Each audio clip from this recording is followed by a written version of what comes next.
You know the brand of atheism that just desires to hate? There's a name for that. It's called bigotry. It's no different than the brand of Christianity that decides to hate, Catholicism that desires to hate, Buddhism, Islam, Zoroastrianism, whatever. I mean, because at the end of the day, who are those holding beliefs of atheism, Christianity, Hinduism, Islam, Zoroastrianism? People. And when a person attaches himself to a belief, they as a person are susceptible to falling for stretched truths, complete falsehoods, absolute delusions. And that's you know, people don't want to take a look at atheism, and atheism loves to pride itself on logic and reason. That's all you ever hear. That's the preface of atheism. But those who are presenting atheism, they're not. Ask them what else they believe in, or ask them what else they don't believe in. That's where logic and reason decides to find itself off the beaten trail. But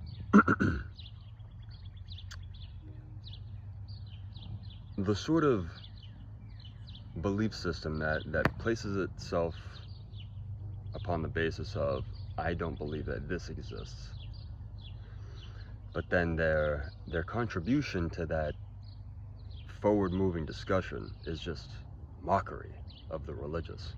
It's taking the worst and most extreme delusional examples of religiosity that exist in the world and say, look, this is it. This is who believes in God, of all sorts of gods. And it's like,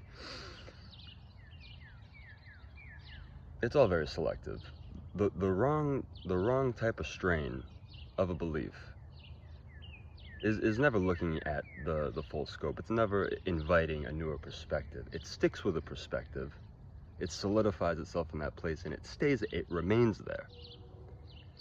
And it's protecting itself by being steadfast, being ignorant, being the type of trauma that calls itself something else and doesn't want to be confronted. That's what that really hateful and embittered type of atheism is. And it's found in Christianity too, Catholicism. But it's funny, with religion, it's more of a power thing. And if you think about atheism in a similar sense, well, yeah, I grew up under the thumb of these people who told me that God is real. I have to believe in God. I have to do what God says, or else I'm not going to get into that great club in the sky that God promises. And so, after a certain point, it doesn't matter what sort of new information may enter their field of perspective. The trauma, and this is not to beat anybody up, it's just, I think more people need to look at this for themselves and realize perhaps that this is what it exactly is. It's not that I honestly have thought about it for myself deeply that God doesn't exist. No, I don't prefer these people who associate themselves with God.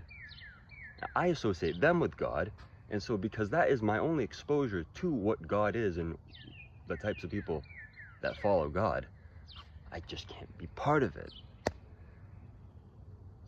And to my atheist friends, you give the oppressors of your formative years too much power and too much credit to define what God is for you, to define what these ideas are for you, instead of you going out and understanding them better for yourself, because they're not meant to be understood in a way that pushes you away from God.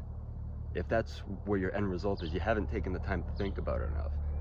The concepts of God that are there for you to read, to absorb, and to understand are not there.